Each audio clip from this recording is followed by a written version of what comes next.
Well, hello again mga ka-beauties! Welcome back! And sa inyong mga bago, welcome din sa aking channel. And today, I have this Egyptian-inspired makeup tutorial that I had so much fun creating. I miss doing this kind of looks with colors that I love. And I hope you love it too. Give it a big thumbs up and don't forget to subscribe, like, and share.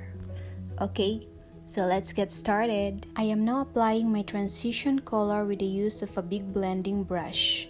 Now I'm gonna take this cocoa color and gagawa lang tayo ng cut crease. I'm using a detailed flat brush here and you just have to take your time and try to perfect it a little bit. Now mga ka-beauties, we will just need to blend it out.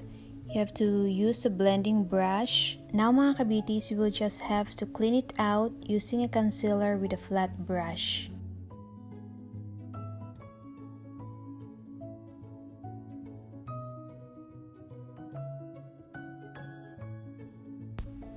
Then, ngayon naman, we will just have to create a double eyeliner.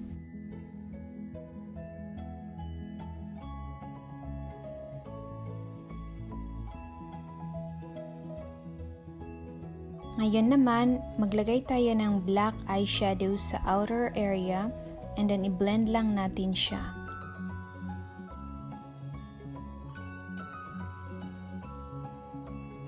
And now naman, maglalagay tayo ng gold shimmers from the middle part of the eye extending it to the inner part of the eye. Also, let's blend in these metallic blue eyeshadows.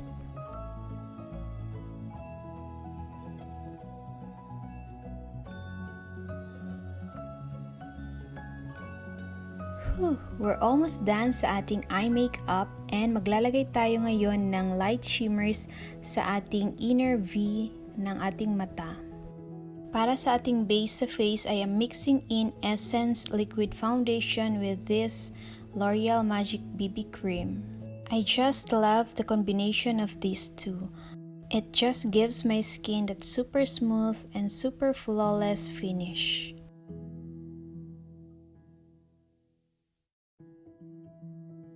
Now I am going to set this with the Revolution Luxury Baking Powder.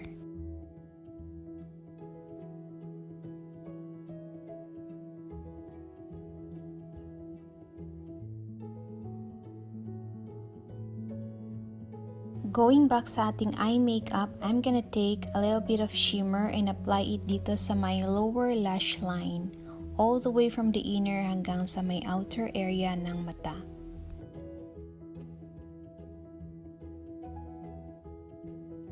Now to bring the whole look of this Egyptian-inspired makeup tutorial together, maglalagay ako ngayon ng eyeliner all around the eyes.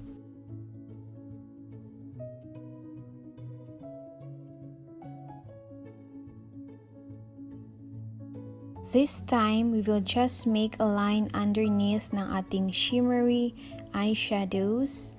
You just have to take your time to perfect it.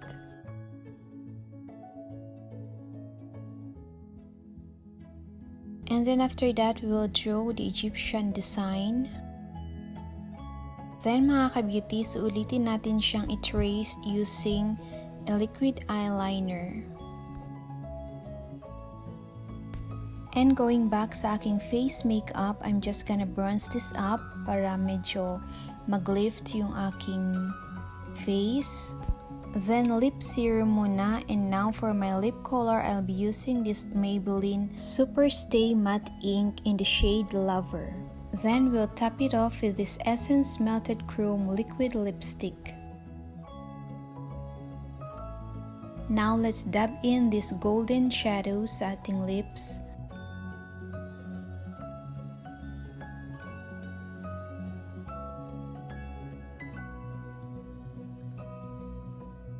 Then falsies na tayo and then we're done! Now here's the final look mga ka-beauties.